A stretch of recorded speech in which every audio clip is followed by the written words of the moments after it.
के बीच छिड़ी जंग विनाशकारी होती जा रही है। इजरायल ने हिजबुल्लाह पर दो तरफा कार्रवाई की है। एक तरफ लेबनान में हिजबुल्लाह के ठिकानों पर एयर स्ट्राइक जारी है, तो दूसरी ओर इजरायली सेना जमीनी कार्रवाई भी कर रही है।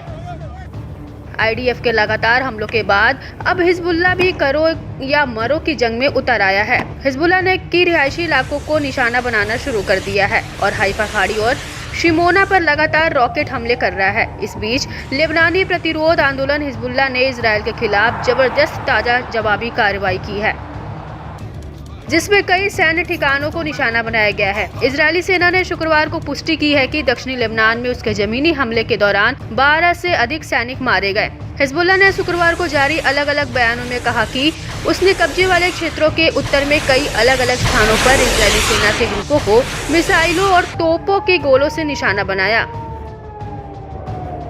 हिजबुल्लाह के एक बयान में कहा गया है कि इस्लामिक प्रतिरोध की इस मिसाइल और वायु सेनाएं उत्तरी कब्जे वाले फिलिस्तीन के भीतर सैन्य ठिकानों और बस्तियों को निशाना बनाना जारी रखती है, जिसकी तीव्रता हर दिन बढ़ती जा रही है। इस्लामिक प्रतिरोध की ओर से किए गए सभी सैन्य अभियान उच्च स्तरीय और जोरदार तरीके के साथ किए गए हैं, जो फ्रंट लाइन में तैनात लड़ाकों तक फैले हुए हैं। लड़ाकों ने लेबनानी क्षेत्र में घुसपैठ दिया है। उधर इजरायली प्रधानमंत्री नेतन्याहू ने हिजबुल्लाह के खात्मे की कसम खाई है। 27 सितंबर को इजरायल ने हिजबुल्लाह चीफ हसन नसरल्लाह को मार गिराया था। इसके बाद से हिजबुल्लाह के 10 से ज्यादा कमांडर मारे गए हैं और उसके 800 से ज्यादा लड़ाके भी ढेर हुए हैं, जबकि उसके 6000 से ज्यादा ठिकाने भी नेस्तनाबूद हो चुके हैं। हिजबुल्लाह के बयान में कहा गया है कि यह ध्यान देने योग्य है कि दक्षिणी लेबनान में जमीनी ऑपरेशन की घोषणा करने के कई दिनों बाद भी इजरायल की सेना के टैंक और सैन्य वाहन लेबनान में नहीं घुस पाई, क्योंकि उन्हें निशाना बनाए जाने का डर है। इसके बजाय उन्होंने गुप्त स्थानों पर तैनात कर दिया गया है। बयान में आगे कहा गया है कि इजरायली दुश्मन सेना उत्तरी कब्जे वाले फिलिस्तीन में कुछ बस्तियों में बसने वालों के घरों का उपयोग अपने अधिकारियों और सैनिकों के लिए सभा स्थल के रूप में करती है और लेबनान के खिलाफ आक्रमण का प्रबंधन करने वाले इसके सैन्य अड्डे हाइफा, तिबिरियास, एकर और अन्य जैसे प्रमुख शहरों में बस्तियों के पड़ोस में स्थित है।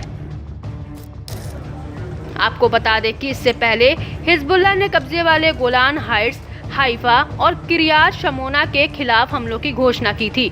इसने कहा कि ये हमले लेबनान के शहरों, गांवों और नागरिकों के खिलाफ इजरायल के हमलों के जवाब में और साथ ही गाजा में फिलिस्तीनियों और उनके प्रतिरोध के समर्थन में किए गए थे।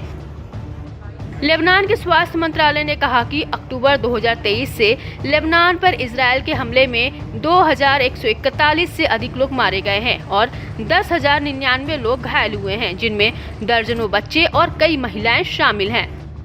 इजरायली हवाई हमलों से बचने के लिए बेरूत में लाखों नागरिक अपने घरों से भाग गए हैं। वहीं दूसरी ओर लेबनान के स्वास्थ्य अधिकारियों ने आपातकालीन बचाव दल और नागरिकों पर अंधाधुंध हमला करने के लिए इजरायल की निंदा की है।